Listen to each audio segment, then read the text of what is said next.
What's up and welcome to 17 Non. Today we're going to be making some Japanese Italian food.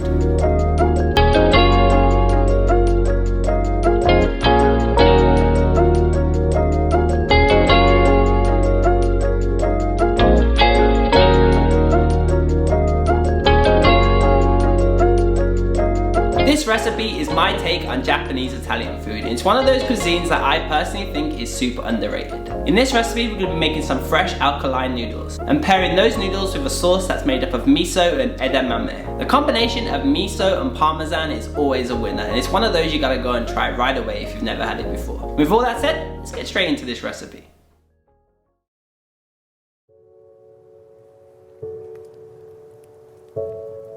Welcome. Let's start this recipe off by making some spinach alkaline noodles. First, we need to make up some spinach water for the dough. Add 300 ml of water to a pot and bring the water up to a boil. When boiling, add 100 grams of spinach and boil for no more than a minute. When just cooked, remove from the heat and add to a food processor. Pulse the spinach for around 3 to 4 minutes or until nice and liquidized. To finish, pass the spinach through a fine sieve and that's all there is to it. Measure out 195 ml of this and keep the rest for later. Now let's make some noodles. To the spinach water add 5 grams of salt and 5 grams of lye water. Mix the water well to dissolve the salt and then we're ready to go. Now in the largest mixing bowl you can get hold of, add 500 grams of all-purpose flour. To the flour, I want to slowly add the spinach water whilst mixing constantly. Doing this will evenly hydrate the flour and is pretty standard when making alkaline noodles. When all of the water is added, we can go with our hands and continue to evenly hydrate the flour. And the best way to tell when the flour is ready is that it can easily come together but also break up quite easily. When ready, add the flour to a Ziploc bag and try and remove as much air out of the Ziploc as possible. Seal tightly and allow the flour to rest for 30 minutes and we'll see you shortly. After 30 minutes, it's now time to get busy. Place a towel over the Ziploc bag. Now we literally want to step over the dough to knead into a flat piece of dough. After a minute or so, the dough should now be a flat sheet. Gather the dough by rolling up into a cylinder. Place back into the Ziploc bag and repeat this process again. You want to repeat this 3 to 4 times and this will help give us a really nice bouncy noodle. This may seem odd, but this is traditional and the easiest way to make ramen noodles. After 3 to 4 kneads, cover and rest for a final 30 minutes. When rested, it's now time to roll out the dough. For this I'm going to use a pasta machine, but you can use a rolling pin also. Cut into 4 equal sized pieces. Next we want to roll out the dough so that it can fit through the largest setting on your pasta machine.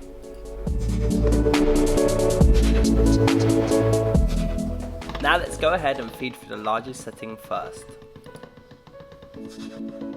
After the first feed, fold the dough over into half. Then briefly roll out the dough so that it can fit through the largest setting one more time.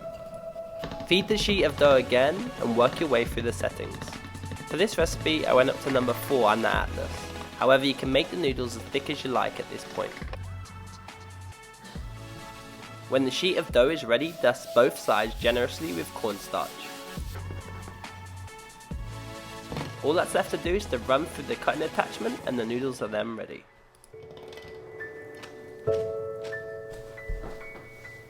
Place the noodles onto a tray dusted with cornstarch and repeat this process for each piece of dough. Allow the noodles to rest in the fridge overnight and we'll see you tomorrow.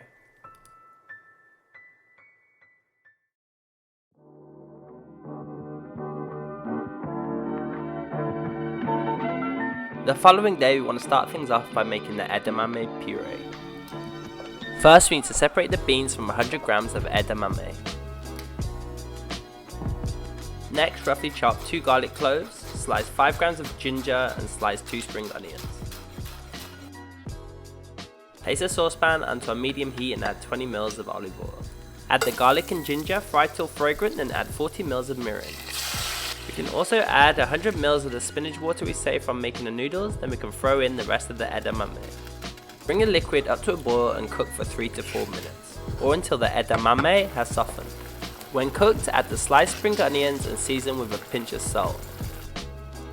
Remove from the heat, then we want to blend this thing until nice and smooth. Add everything into a food processor and want to pulse this thing on high for around 4 to 5 minutes. When ready, the puree should be nicely broken down. However, if it's not, then simply add a little bit of olive oil to loosen things up. To finish, pass the puree through a fine sieve. Set to one side and we'll use this to finish the dish later. Now to make some soy cured egg yolks. To make the cure, in a small bowl, add 60 ml of light soy and 40 ml of mirin. Mix this well, then add the egg yolks. Cover nice and tightly, then leave the egg yolks to cure for 1 to 2 hours.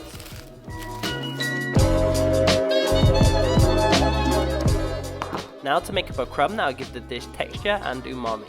Slice 6 shiitake mushrooms into a small dice. Finally, slice 3 green onions and grate 2 to 3 tablespoons worth of parmesan. Now place a small pan onto a high heat and add some olive oil. Throw in the chopped shiitakes first, then fry on a high heat until nice and golden brown. Next, add 30 grams of panko breadcrumbs and then the sliced green onion. Continue to fry and we want to get the panko nice and golden brown also. To finish, add some parmesan, mix well, then the crumb is ready.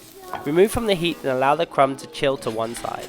This crumb is packed full of umami, and it will also give the dish some good texture.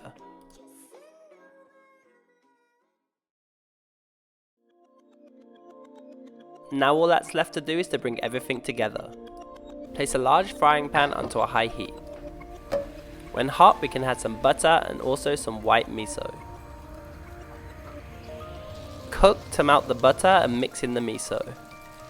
When the butter starts to caramelize, deglaze the pan with 100 ml of water. Continue to cook on a high heat and reduce the liquid by half. When reduced and nice and emulsified, we can now go ahead and add the edamame puree. Mix well, then turn the heat down to low and continue to reduce. Whilst we wait, it's at this point we can now go ahead and cook the noodles. Add to a pot of boiling water, then literally cook these for 45 seconds. As these are made fresh, they don't take long to cook at all, and we only want to cook the noodles until they're just al dente. When cooked, drain really well, then we can add the noodles to the reducing sauce. When the noodles become nice and evenly coated, we can now go ahead and add some freshly grated parmesan. Turn off the heat, then all that's left to do is to plate this thing up.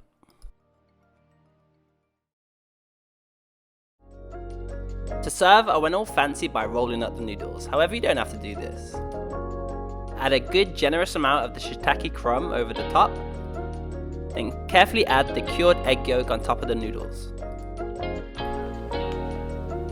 Finish with some grated parmesan and a small drizzle of olive oil. And that's my take on Japanese Italian food. Super simple and incredibly delicious. What I love most about this dish is that all the ingredients are rich in umami, but yet with all that umami, all the ingredients seem to work together in harmony. Thanks for watching, and I hope you guys enjoyed this recipe. If you want to see more content like this in the future, please click on the subscribe button, I'd really appreciate it. With all that said, see you guys in the next one, take care, and as always, peace.